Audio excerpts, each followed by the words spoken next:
తెలంగాణ ప్రభుత్వం కీలక నిర్ణయం తీసుకుంది. వాణిజ్య కేంద్రాల్లో ఉద్యోగుల పనివేళల పరిమితిని రాష్ట్ర ప్రభుత్వం సవరించింది. ఇకపై రోజుకు 10 గంటల వరకు పనిచేసేందుకు అనుమతులిచ్చింది. ఈ మేరకు ఉత్తర్వులు జారీ చేసింది. అయితే వారంలో పనివేళలు 48 గంటలు మించకూడదని స్పష్టం చేసింది. ఈజ్ ఆఫ్ డూయింగ్ బిజినెస్ లో భాగంగా తెలంగాణ ప్రభుత్వం కీలక నిర్ణయం తీసుకుంది.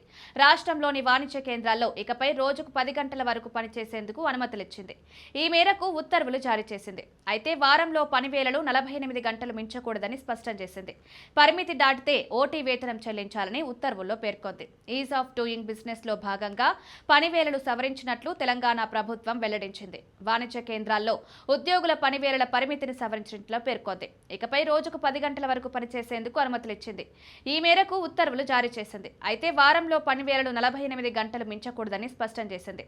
రోజులో 6 గంటల్లో కనీసం అరగంట పాటు విశ్రాంతి ఇవ్వాలని, విశ్రాంతితో కలిపి 12 గంటల కంటే ఎక్కువగా చేయించకూడదని రాష్ట్ర ప్రభుత్వం ఆదేశించింది.